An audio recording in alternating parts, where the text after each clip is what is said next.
গত ভিডিওতে কথা বলছিলাম রিয়েক্ট কম্পোনেন্ট নিয়ে। তো এই ভিডিওতে আমরা দেখাবো হচ্ছে রিয়েক্টের একটা ফাংশন ফাংশনাল কম্পোনেন্ট, সেটা হচ্ছে প্রপস। প্রপস কিভাবে কাজ করে।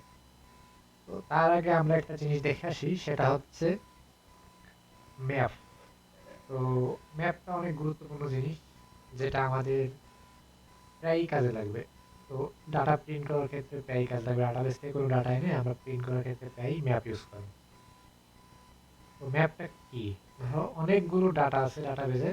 তো ডাটা যদি আমরা ফেস করে নিয়ে আসি, তো এইভাবে ডাটা আসে যে আইডি হিসেবে একটা ডাটা আসে। তো এইখানে নেম বারে মেনু হিসেবে আমি কিছু ডাটা রেখে দিচ্ছি, 4টা ডাটা।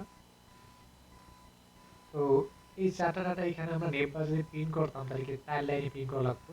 তো এটা আমি এক লাইনে জাস্ট প্রিন্ট করছি। তো এটা কিভাবে, এখানে নেম বার ডট ম্যাপ ইউজ করছি। ম্যাপের ভিতরে কি আসছে? আইটেম। আইটেম কি? প্রত্যেকবার একটা করে আইটেম আসতেছে। এই যে একটা একটা আইটেম, এটা একটা আইটেম, এইটা একটা আইটেম, এরকম 4টা আইটেম আছে। প্রত্যেকবার একটা করে আইটেম আসতেছে। এবং ইন্ডেক্স নেই। ইন্ডেক্সটা কি? ইন্ডেক্স হচ্ছে আইটেম নাম্বার। মানে ধরো একটা আইডি নাম্বার, এটা একটা নির্দিষ্ট আইডি। একটা আইডি আর একটা আইডির সাথে কখনো মিল, তার মানে প্রাইমারি কি যেটারে বলে, কারোর সাথে কারোর মিল নাই।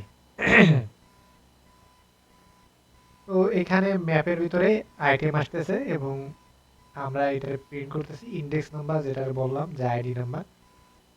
আর এখানে হচ্ছে আইটেম ডট লিঙ্ক, মানে এই যে লিঙ্কটা প্রিন্ট করতেছে। আর এইখানে আছে প্রিন্ট করছে আইটেম ডট নেম। তো এটা যদি আমরা আউটপুট দেখি, আউটপুটটা কিভাবে আসে। তো আউটপুট এই যে আমাদের এইভাবে প্রিন্ট করলে, এই যে আমাদের হোম, অ্যাবাউট, সার্ভিস। তো যদি হোমে ক্লিক করি, তাহলে আমাদের হোমে থাকবে। যে অ্যাবাউটে ক্লিক করতেছি, এই যে এখানে অ্যাবাউট শো করছে। সার্ভিসে ক্লিক করলে সার্ভিস শো করতেছে। কন্ট্যাক্টে ক্লিক করলে কন্ট্যাক্ট শো করতেছে। তো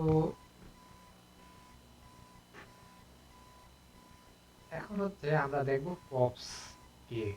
তো প্রপস হচ্ছে, আমরা প্যারেন্ট কম্পোনেন্ট থেকে কোনো চাইল্ড কম্পোনেন্টে যদি ডাটা পাস করতে হয়, তাহলে আমরা প্রপস ইউজ করি। তো প্রপসের সিম্পল একটা উদাহরণ যদি আমরা দেখি, তো এখানে আমরা ধরো কিছু একটা জিনিস, কোনো একটা জিনিস পাঠাই, name. Name is equal to রহিম।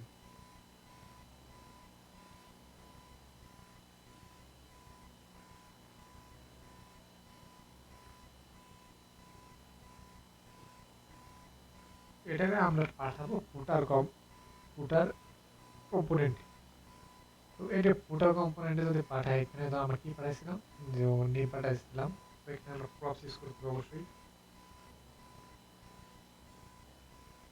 তো এখানে আমরা এটা প্রিন্ট করবো। তো এখানে প্রিন্ট করতে হলে অবশ্যই জাভাস্ক্রিপ্ট প্রিন্ট করতে হলে সেকেন্ড ব্র্যাকেট দিতে হয়।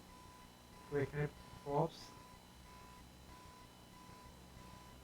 তো প্রপস ডট কি পাঠাইছিলাম, নেম। তো এখানে যদি প্রপস ডট নেম প্রিন্ট করি, তাহলে আমাদের এখানে প্রিন্ট।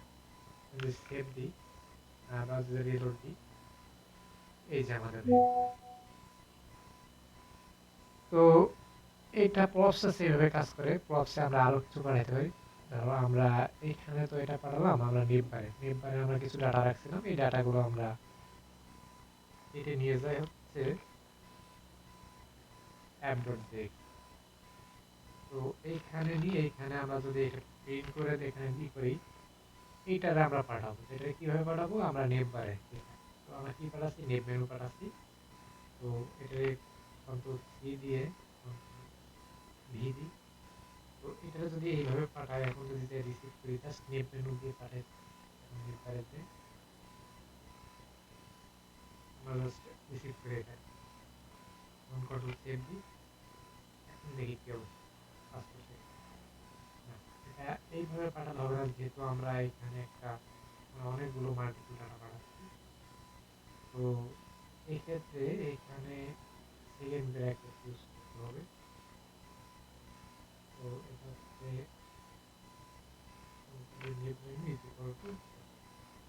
এখন যেহেতু এখানে রিসিভ করছি সেকেন্ড ব্র্যাকেটে, তো এটা সেকেন্ড ব্র্যাকেটের ভিতরে রাখতে হবে। এখন যদি সেভ দিই এবং রিলোড দিই, এখন ঠিকঠাক।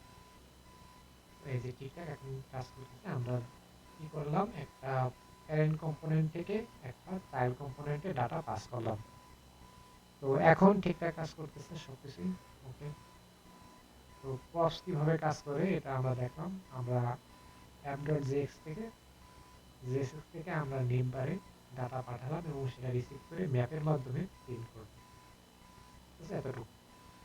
তো প্রপস এইভাবে আমরা ডাটা পাস করতে পারি। ধন্যবাদ সবাইকে।